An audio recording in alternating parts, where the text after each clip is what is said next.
Hi, pepper mutton ஒரு fry பண்ணி காண்பிக்க போகிறேன். இது வந்து கொஞ்சம் கிரேவி தான், செமி கிரேவி. ரைஸில் போட்டு சாப்பிட்றதுக்கு ரொம்ப நல்லாயிருக்கும். ஸோ இப்போ எப்படி பண்ணுறோன்றதை பார்க்கலாம் வாங்க. மட்டனை வந்து ஃபஸ்ட்டு நம்ம வந்து வேக வைக்க போகிறோம். வேக வச்சுட்டு தான் நம்ம அதுக்கப்புறம் தாளிக்க போகிறோம். இன்றைக்கி நமக்கு என்னெல்லாம் தேவைன்னு பார்த்தீங்கன்னா, ஸோ மட்டன் வந்து நான் வந்து கொஞ்சம் இதோடு எடுத்து வச்சுருக்கேன், ஈரலோடு எடுத்து வச்சுருக்கேன். பசங்களுக்கு எப்பவுமே ஈரல் ரொம்ப நல்லது உடம்புக்கு. ஸோ அதனால் மட்டன் வந்து நான் ஈரலோடு எடுத்து வச்சுருக்கேன். ஸோ இங்கே வந்து வெங்காயம் கொஞ்சம் கட் பண்ணி வச்சுருக்கேன். இந்த வெங்காயத்தையும் நம்ம அதில் போட போகிறோம். அதுக்கப்புறம் இஞ்சி பூண்டு பேஸ்ட்டு, ஸோ இதுவும் நான் கொஞ்சம் போட போகிறேன். அதுக்கப்புறம் கருவேப்பிலையும் நல்லா ஒரு பச்சை கருவேப்பிலையாக கொஞ்சம் எடுத்து வச்சுக்கோங்க. ஆக்சுவலாக இந்த மசாலா ஐட்டம்ஸ்லாம் எப்போ தேவைப்படும் பார்த்திங்கன்னா, நம்ம ஃப்ரை பண்ணும்போது தான் தேவைப்படும். இப்போ தேவைப்படாது. மிளகு தூள் வேணும், உப்பு வேணும், அவ்வளோதான். ஸோ இப்போ நம்ம ஃபஸ்ட்டு என்னெல்லாம் போட்டு பண்ண போகிறோன்னு பார்க்கலாம். ஃபஸ்ட்டு பேனை நல்லா ஹீட் வர வச்சுட்டு ஃபஸ்ட்டு நம்ம என்ன பண்ண போகிறோம்னா, ஆனியன்ஸ் எல்லாம் அதில் போட போகிறோம். ஏன்னா ஆனியன்ஸ் அப்படியே போட்டு வேக வைக்க போகிறோம். அதுக்கப்புறம் நம்ம திரும்பவும் எண்ணெய் ஊற்றி ஃப்ரை பண்ணுவோம். ஸோ அதனால் ஃபஸ்ட்டு நம்ம ஆனியன்ஸ் எல்லாம் இதில் போட்டுடலாம். ஆனியன் போட்டுட்டு அதுக்கப்புறமா இதில் கொஞ்சோண்டு ஜிஞ்சர் கார்லிக் பேஸ்ட்டு மட்டன் வேக வைக்கிறதுக்காக கொஞ்சம் போட்டுக்கலாம். அதுக்கப்புறமா ஸோ இப்போ இதெல்லாம் போட்டாச்சு. நெக்ஸ்ட்டு என்ன பண்ண போகிறோன்னா, நல்லா ஃப்ரை பண்ண போகிறோம். கொஞ்சம் எல்லாத்தையும் சேர்த்து நல்லா வதக்கி விட்டுருங்க. இப்போ எண்ணெயெல்லாம் எதுவும் போட வேண்டாம், ஜஸ்ட் இது வேகணும். ஸோ அதனால் நம்ம எண்ணெயெல்லாம் போட வேண்டாம். கொஞ்சோண்டு மஞ்சள்தூள் ஆட் பண்ணிக்கலாம், கொஞ்சம் சால்ட்டும் போட்டுடலாம். ஸோ இப்போ வந்து நான் தண்ணி ஊற்றி இது எல்லாத்தையும் வேக வச்சுருக்கேன், மிளகாத்தூள் எல்லாம் போட்டு.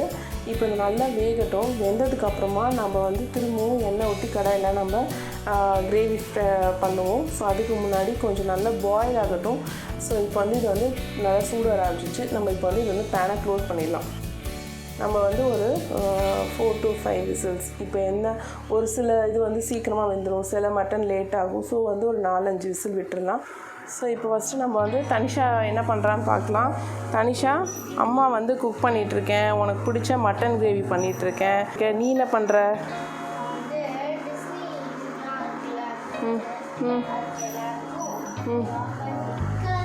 நீயே ட்ரா பண்ணியா? காட்டு, எப்படி ட்ரா பண்ணியிருக்க பார்க்கலாம். வாவ், சூப்பராக இருக்கே. இப்போது தனிஷா வந்து இப்படி தான் லாக்டவுனில் டெய்லி வரைகிறா, கிராஃப்ட் ஒர்க் பண்ணுறா, அப்புறம் ஸ்கூல்லேருந்து ஆன்லைனில் கொடுக்குற ஹோம் ஒர்க் பண்ணுறா. ஸோ தனிஷா இந்த மாதிரி ரொம்ப பிஸியான ஒர்க்லாம் பண்ணுறா. ஸோ மிஸ்டர் சௌரவ் என்ன பண்ணுறாரு? என்னடா பண்ணுற? ஓகே, வரப்பா, எப்படி பண்ணுறேன்னு பார்ப்போம். ப்ளே பண்ணு.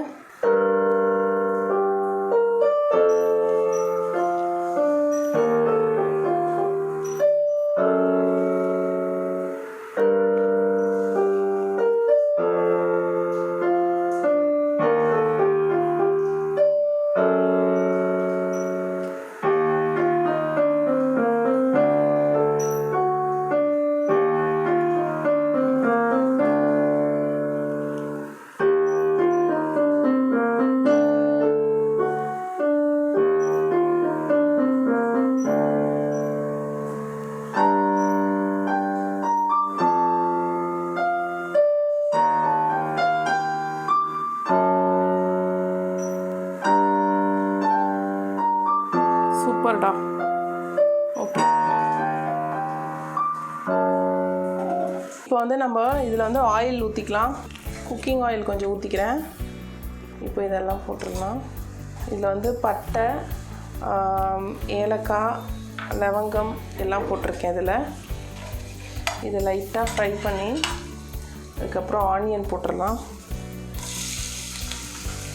ஆனியனும் கொஞ்சோண்டு கருவேப்பிலையும் இதில் ஆட் பண்ணியிருக்கேன். ஸோ இதிலே கொஞ்சோண்டு இஞ்சி பூண்டு பேஸ்ட்டும் போட்டுடலாம். ஸோ இப்போ நம்ம வந்து இந்த ஸ்டேஜில் இதில் வந்து வேக வச்ச மட்டனை போட்டுடலாம்.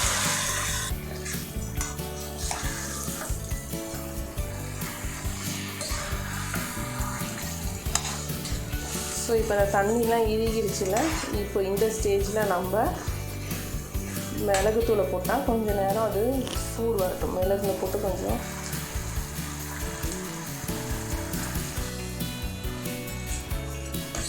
பாருங்கள், இது அப்படியே நல்லா சுருளணும். அப்போ தான் இந்த மட்டன் சாப்ஸ் ரொம்ப நல்லாயிருக்கும் டேஸ்ட்டு.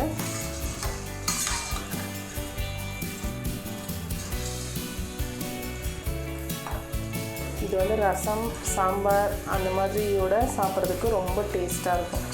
ஸோ இது கொஞ்சம் நேரம் அப்படியே சூடு வரட்டும். இப்போ பாருங்கள் இப்போ எப்படி நல்லா இறுகிடுச்சுன்னு. ஸோ இப்போ நல்லாயிருக்கும். இப்போ நம்ம இதை வந்து ட்ரான்ஸ்ஃபர் பண்ணிடலாம். போதும், கேஸ் ஆஃப் பண்ணிடலாம். ஓகே, நான் வந்து இன்றைக்கி உங்களுக்கு மட்டன் ரெசிபி பண்ணி காமிச்சிருக்கேன். இது வந்து மட்டன் பெப்பர் சாப்ஸு ரொம்ப நல்லாயிருக்கும். கண்டிப்பாக நீங்களும் வீட்டில் ட்ரை பண்ணி பாருங்கள்.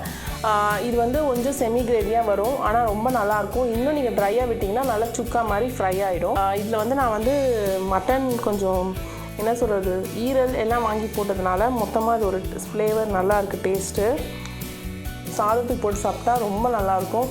நெக்ஸ்ட் வீடியோவில் உங்களை மீட் பண்ணுறேன். அதுக்கு முன்னாடி நம்ம சேனலை சப்ஸ்கிரைப் பண்ணாதவங்களாம் கண்டிப்பாக சப்ஸ்கிரைப் பண்ணுங்க.